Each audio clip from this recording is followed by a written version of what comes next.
Hello, everyone. Dr. Vicky here, speaking to you from the Seeds of Transformation Healing Center in Wareham, Massachusetts. I'm going to look at the last few days of the month of August. We're going to call it the week of August 5th. The fifth week of August, sorry. So let's get started. So we're looking at the week from August 27th to August 31st. So 5 days, almost a full week. We do have a couple of things that are happening on those days. On Sunday, the 27th, we have the Sun making an opposition to Saturn. This is a halfway point between the Sun-Saturn cycle. That's hard to say quickly. The opposition is Saturn is in 4 degrees of Pisces, and of course the Sun is in 4 degrees of Virgo. This is the halfway point of that synodic Sun-Saturn cycle that began with the conjunction of the Sun and Saturn on the 16th of February 2023 at 28 degrees of Aquarius. On the same day as we have the Sun opposing Saturn, we have Mars, the planet of action, ingressing into Libra. Now, the interesting thing about the similarity between those two aspects this Sunday is that the Sun is our sort of life force energy. It's how we shine our light. And Saturn is the sign of line in the sand. This is the end of the road, sort of. It's the end, like Law and Order, Saturn, right? So we have this more egocentric energy of the Sun, right? The Sun is the energy of the ego, coming face to face with really what is it? What do they keep calling it? The rule of law. That's it. Sun opposite Saturn, an awareness of our limitations, right? And Mars, which is the planet of action, forward motion, moves into its detriment. Mars likes to do things directly, in a straight line, and quickly, without much forethought, although it depends on what sign it's in as to how much forethought it's going to have. But it generally, in its best way, it likes to move forward. It's the ruler of Aries. Aries is all about being. It's exalted in Capricorn. Capricorn creates the structures so that the force of Mars can move, almost like a log down a log flume, right? Like it has a way, like a log could roll down a hill, but it would get caught up in all of these sort of other trees and whatever. It'd be very difficult. But if you put it on a flume where there's a structure for the log and a medium for the log to move through, it'll sort of go. And that's how Mars works in Capricorn. But it's going to move into Libra, and Libra is the opposite sign of Aries, which is the sign of its rulership. So it means that Mars can move forward, but before it does, it has to go by the rules. It has to go by the law. Libra is the law. So there's this real sense of, as we sort of come to an end of August, this need for us to see where we're limited and to see what the laws are concerning the situation we may find ourselves in. And that is for us and for anybody who may be having dalliances with the law, right? Now, it doesn't have to be just the law as in legal, go to court or have a lawyer law. I'm talking also about cosmic law, because really that's what really counts. Okay. So that is Sunday. So it's almost like it's like the brakes run. And now we have to proceed with considered action, because that is what a Mars in Libra is about. Mars in Libra sort of has to take in all the different nuances of more than one person in order to move forward. Okay. Monday, the 28th, we have Uranus stationing retrograde. As Uranus stations retrograde, we have Pluto retrograde, Neptune retrograde. Now we'll have Uranus retrograde. We have Saturn retrograde. Jupiter is still moving forward. Mars is moving forward. Venus is retrograde. Okay. And Mercury is retrograde. So there's a lot of retrograde planets. And next week, the first week of September, Jupiter goes retrograde, but Venus goes direct. So they sort of switch, the benefics switch within a day of each other.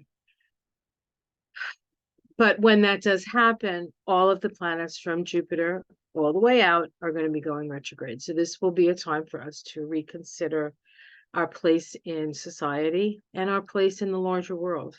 Okay.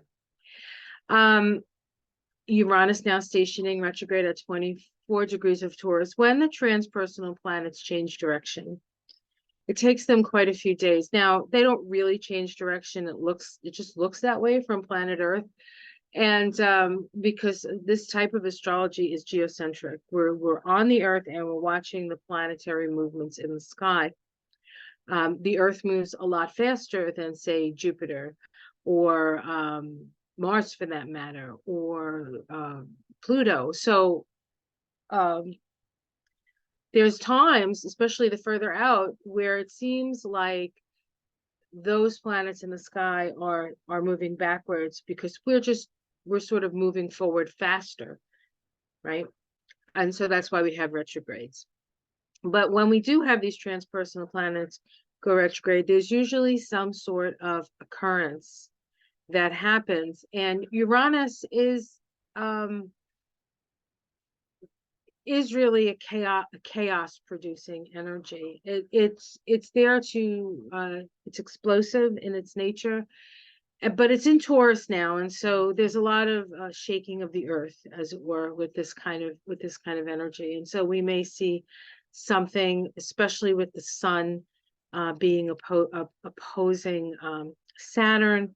And then we also have a full moon, which is the super full moon, which means the moon is closer to the earth, happening on the where is it, on the 30th. So there's a lot of there's a lot of stress on the earth, gravitationally, right, atmospherically, and also a lot of energy coming from the sun. It was a very active sort of solar flare, peak sun activity energy, and that all sort of, and then of course you can't, we're living on this planet, and we're sort of in a way, a collective energy, emotional energy of the planet. So there's a lot of tumult, and so we may see some sort of seismic activity on that day.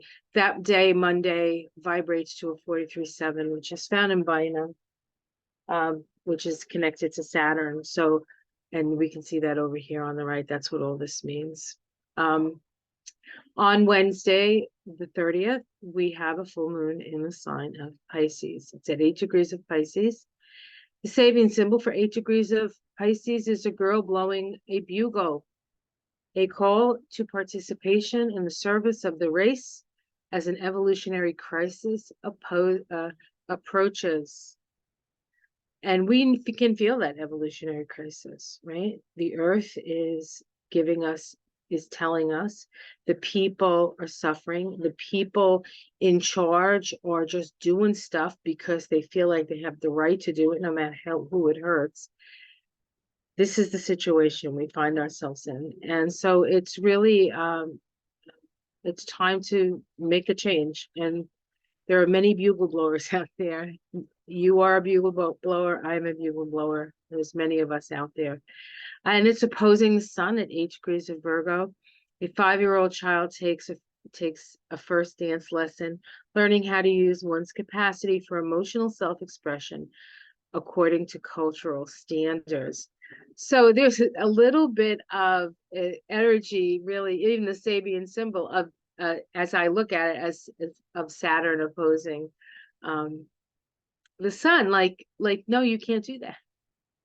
Let's no, you know, there's a line in the sand here, and at the same time, you have to stop doing that so that we can attend to what's truly important, right? Um, That day on the 30th vibrates to 45.9. That is the Five of Cups and associated with the planet Mars.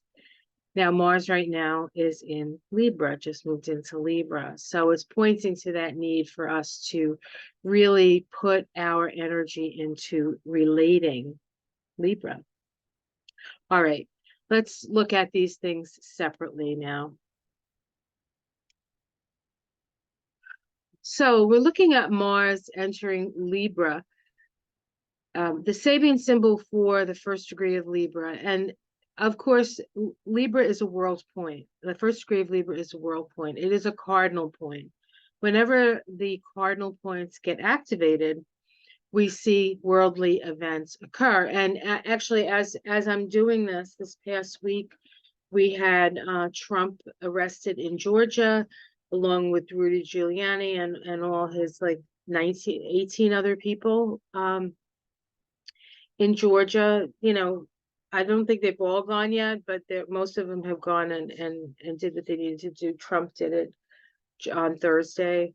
Um, Prigozhin was shot out of the air. We think, we don't know, you know, you don't really know. But what you do know is that there's been a shift in the power, because even if he's not dead, the idea that he is dead, it means that he's like off the radar, right? It's very possible he's just in Africa doing stuff in Africa for Russia. And that was the agreement. I won't kill you.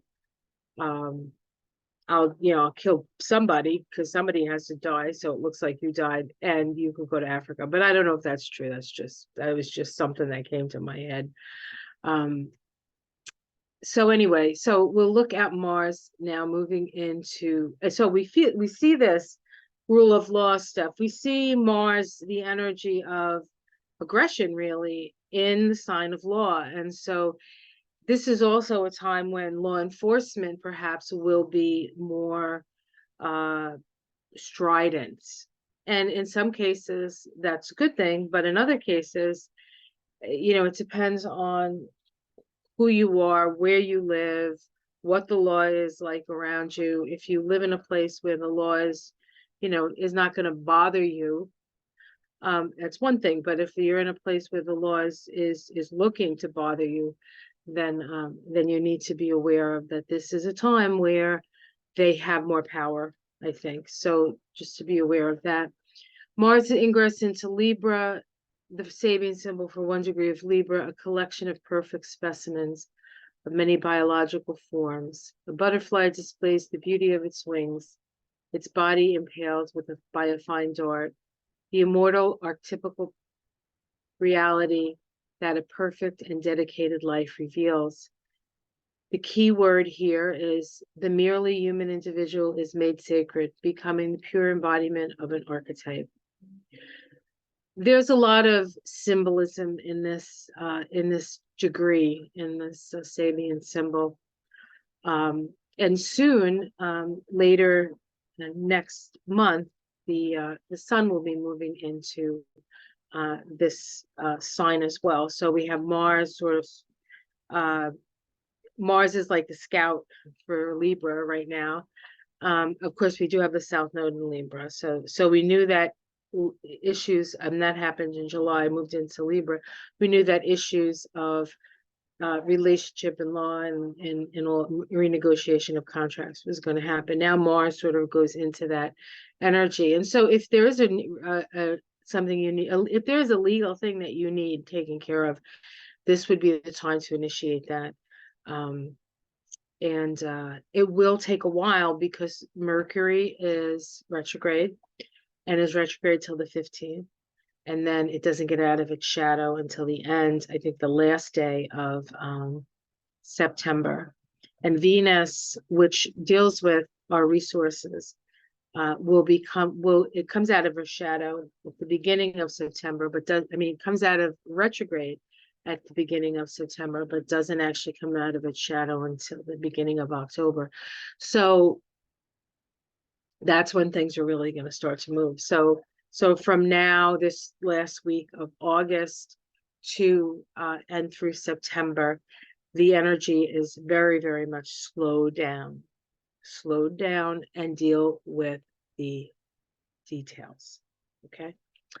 All right. The ruler of Libra is Venus. And so whenever a planet moves into a sign, I look at the degree of that sign is always going to be the first degree of a sign. And to get another nuance or another layer of meaning, I go to the ruling planet of whatever sign that might be. And in the case of Libra, it's Venus. And remember, Venus is still retrograde. She's at 14 degrees of Leo. It says, a human soul seeking opportunities for outward manifestation. The yearning for self-actualization. Let the soul manifest. Let the soul manifest. Mars in Libra, disposited by Venus at 14 degrees of Leo. A human soul seeking an opportunity toward manifestation. All right. And here we see, here's Mars. Mars is actually still trine Pluto. Okay, we have a trine to Pluto. We have a sesquiquadrate to Jupiter. A sesquiquadrate to Jupiter. And this sesquiquadrate is a Libra sign. I'm sorry, sesquiquadrates can either be waxing or waning. Waxing means it's moving to fullness. Waning means it's already things have been full and now things are starting to sort of dissipate or be disseminated out into the world. This particular sesquiquadrate between Jupiter and Mars is one in which it's still growing. It's still growing, but Jupiter and Mars, Jupiter and Taurus, Jupiter-Mars sesquiquadrate of this type of sesquiquadrate is the point in the cycle where the ego has a humbling experience. So the ego goes from being on the top of the pyramid to the inverted pyramid and being on the bottom with the whole pyramid sort of inverted on top of it. So this actually occurs at 15 degrees of Leo. If you're looking at just the whole cycle, that's where this sesquiquadrate would sit in relationship to 0 degrees of Aries on the ascendant, right? So this is the beginning of the gibbous phase between two planets. And Jupiter and Mars is about, Jupiter is expansion, Mars is how you get there.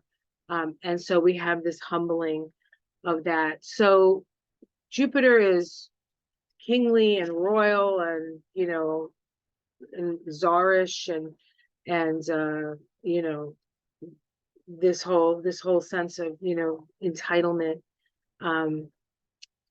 hits a snag. And now we have to realize that it's not all about us, but it's about how are we going to meet another person, right? How are we going to relate to another person if you can't sort of get out of your own ego? This aspect helps to do that.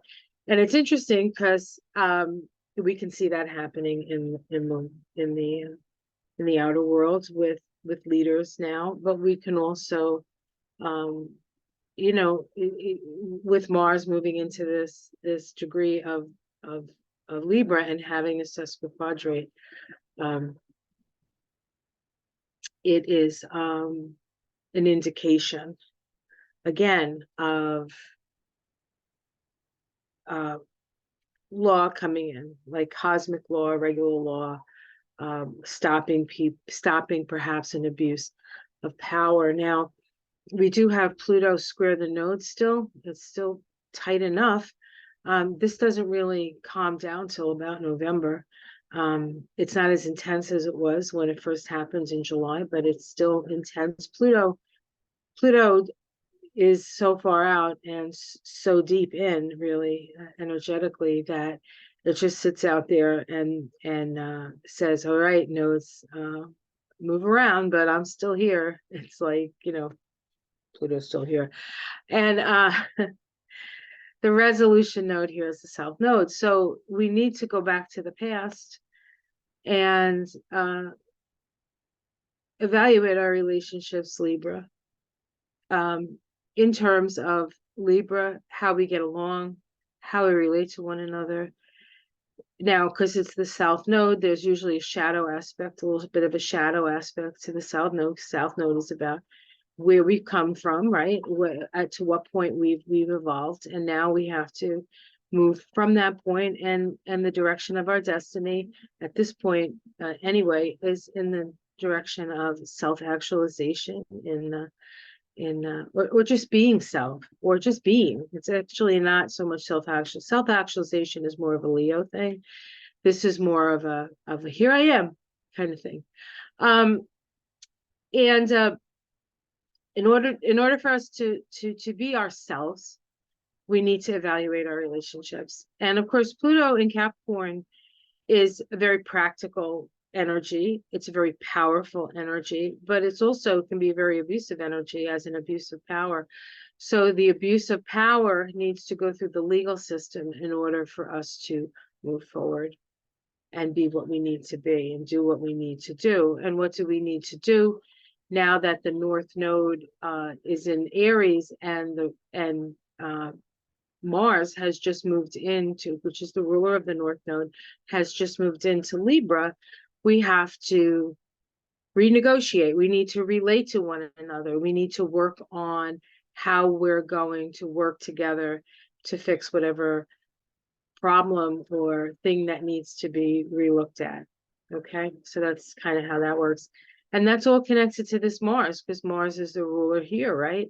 Mars is still trining Pluto, which is squaring the nodes. So we can see all these connections, plus Mars is looking at this Jupiter and Taurus and saying, what makes you so special, right? Because you have all the money.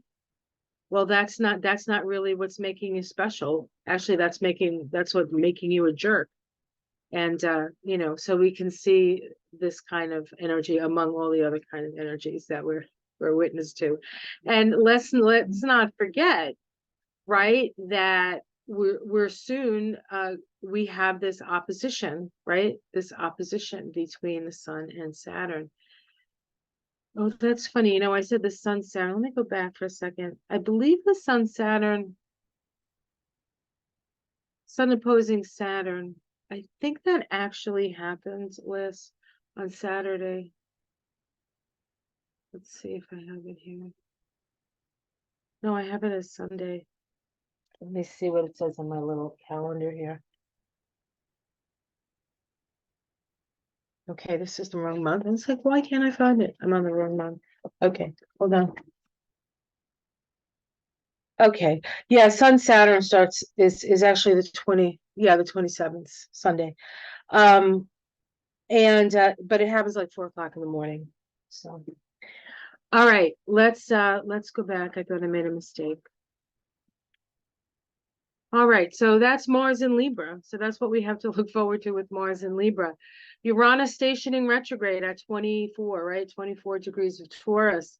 An Indian war, Sabian symbol. An Indian warrior riding fiercely, human scalps hanging from his belt. The aggressiveness of human instincts when fighting for their earthly base of operation. Violence for survival. There are many places on the planet right now that are where violent things are happening, and in some cases they're happening because the people are rising up. And so there is this energy of people rising up in order to have their voices heard or have their needs met. Okay, there's also a lot of we'll say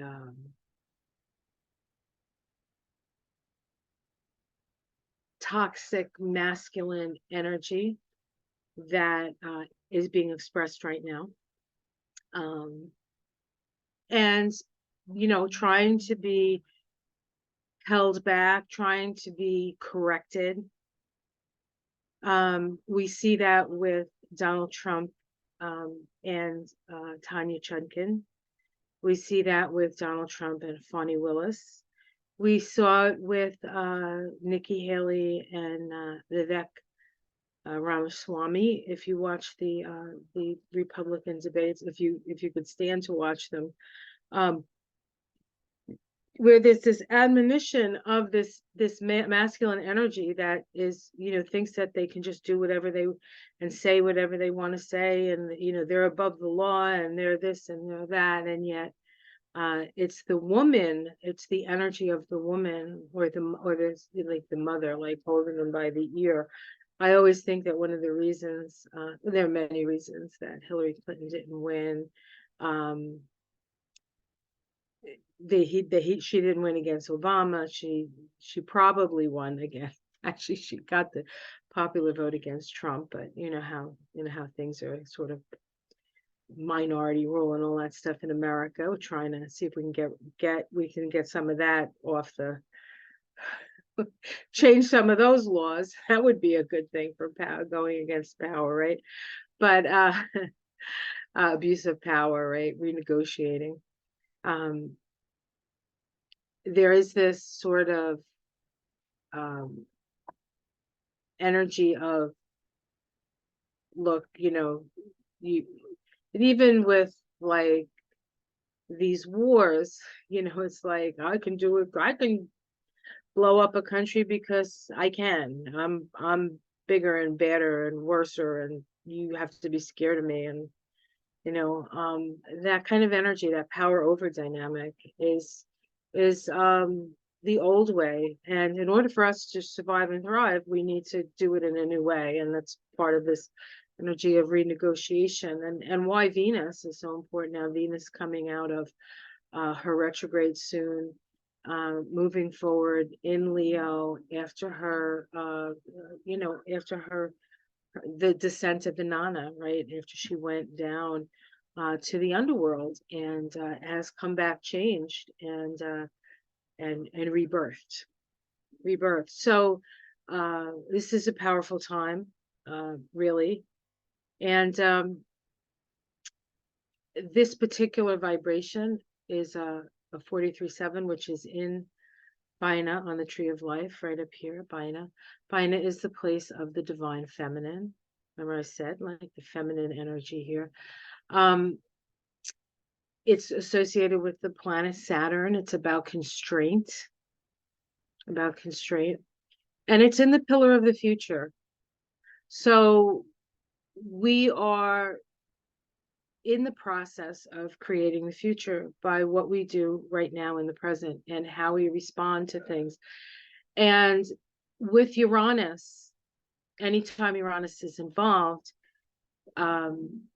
changing direction in an aspect to your chart, on your chart, or aspecting another planet in the sky, whether it's affecting your chart or not, we're still going to feel that Uranian energy. It happens, and then we have to respond to it.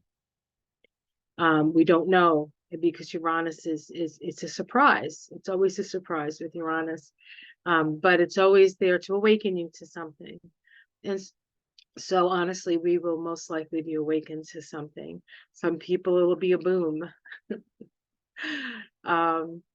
But here we, and so this Uranus is trine Pluto, trine, excuse me.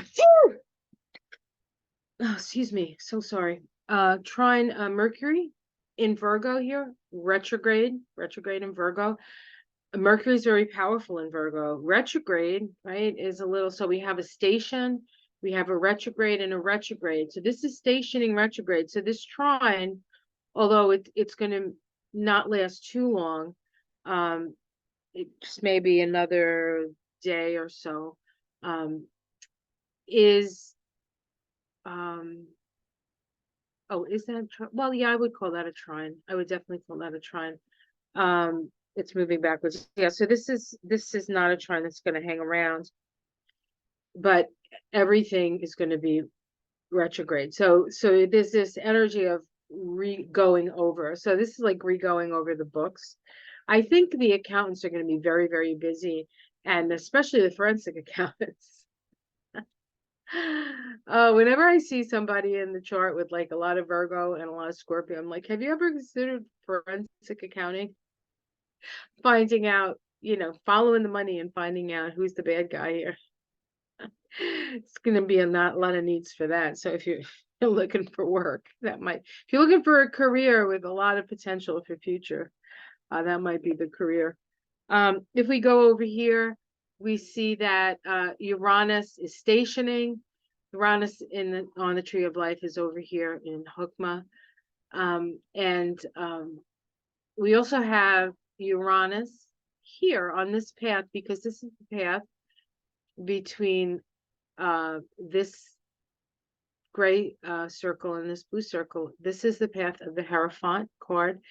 It's a Taurus path, and Uranus is in Taurus. So Uranus is actually here. So we have Uranus here and Taurus. We have Uranus here and Taurus, and we have Taurus. So there's a lot of Taurus. And then Jupiter, this is the path of Jupiter, is Taurus. And then we have Venus and Leo. And of course, Venus is the ruler of Taurus. So this is the pillar of the past. The past is coming back with a vengeance here, with the vengeance. And it's all around, a lot of it has to do with money and resources. Yeah. So let's see what's going to happen with this. But this is, and you notice everything's like on the side of the tree right now that's being activated by this Uranus changing direction. Okay, let's continue. All right, so now we're looking at the full moon in Pisces. With the girl blowing the bugle and the little kid taking the dance lessons. Here is the chart. This chart is for Washington, D.C. Thank you for all of those who are willing to have us always talk about America. This particular, okay, so oppositions are always points of awareness in their nature. They're Libran in nature. This is when the new moon that occurred in the sign of Leo, that happened on, when did that new moon happen? Is it the 14th? No, the 16th? Yeah. We had a new moon in Leo on the 16th. That was at 24 degrees of Leo. We also had Mars trine Uranus on that day. So that full moon in Leo really sort of, new moon in Leo really like jazzed up everything that we at least saw here in America. It was right on Trump's Mars in his 12th house, his house of self-undoing. So we get to see a lot of that.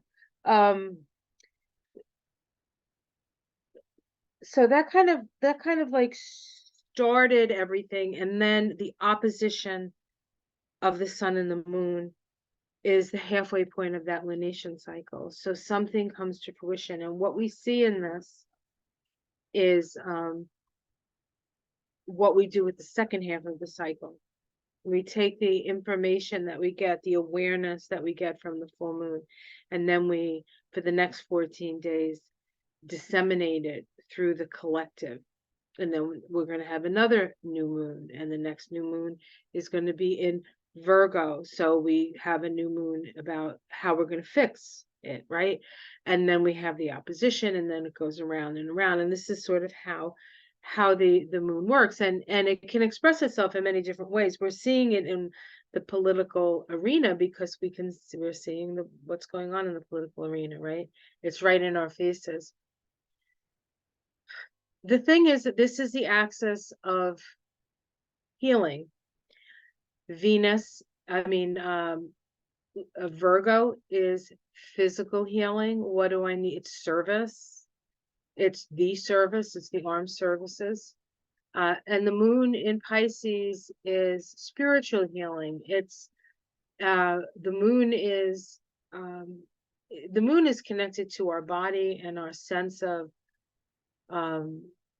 sort of, in some cases, being trapped in a body, being isolated in this body.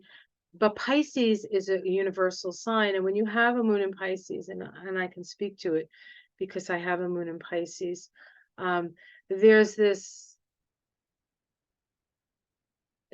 It's like you lose that. You become part of the greater whole, and when you have the moon in Pisces. Now, all by itself, that could be like the moon, flying up into, it's like woo, it's like woo woo, but it can't really be woo woo at this point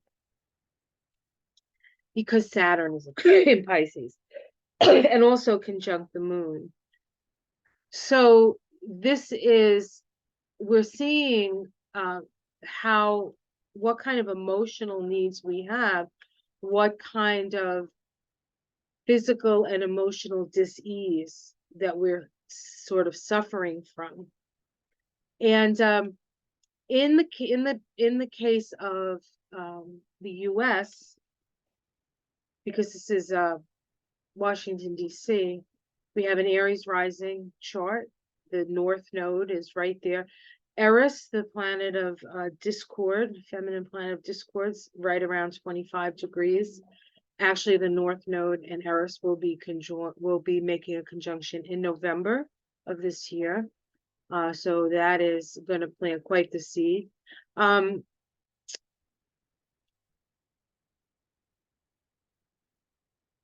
This is happening in the United States, for the United States, in the 11th and the 5th house. The 11th and the 5th house is the axis of love. The 5th house is more personal love, and the 11th house is more impersonal love. This is a love of, the heart of my heart, your children, how you love your children, how you fall in love is the 5th house, right? And the 11th house is more collective house, an Aquarius house. So it's a love of humanity. It's a love of your fellow man, but in a very impersonal way. You're not seeing these people on an everyday basis. And so you're holding that vibration of love, with Pisces coming in there with the moon, and then Saturn saying, well, how are we going to make this real? This is a real opportunity for us to come to terms with what is broken, what needs healing, and then attending to that healing, right? Attending to that healing. Let's see, what else is aspecting this moon? That's about conjunct. So the moon is conjunct Saturn, making Saturn opposite the sun still. And is it aspecting anything else here that I can see? Not that I can really see. There seems to be maybe a semi-square here to the and I can't tell, that might actually be Saturn. So the only aspect of the regular planets that are aspecting this is Saturn, holding us accountable. There's a lot of this. And so this is the energy. And on the tree of life, we have the sun in Virgo, the moon in Pisces here. So these are opposing each other. That always activates this path right here. This is the path of the mystic. This is the path of trial and temptation. That's what it's called in the Kabbalah, and it's associated with the sign of Sagittarius. It is the Temperance card. So this is truly, truly, truly a call for healing, right? A call for healing, an awareness. This is the lower self. These 4 Sephiroth or circles are part of the lower self. And the higher self is up here. It's actually here in Tiphereth. So this is the healing that is necessary for us to align with our holy guardian angel. Our holy guardian angel is our own higher self. That's who the guardian angel is. We all have a guardian angel. It's our spiritual selves. And when we reach to it, and when we reach for it, and when we aspire, very Sagittarius word, to go in that direction, we're helped. But you kind of have to ask. First of all, you have to know it's there. Then you have to ask directions. You have to ask directions, and then you have to knock on the door, and the holy guardian angel will open the door. But it's a precarious path.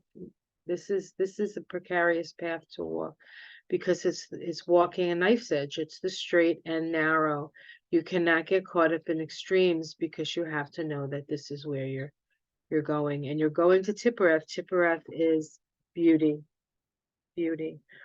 So, it's been kind of a crazy, if you don't mind me saying, a crazy ass month. Hold on. There we go.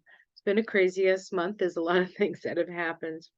A lot of things have come to fruition this month. And now, as we face September, we're looking to how to best work through everything that has been sort of opened up and exposed in our life. So we'll talk about that when we get to September.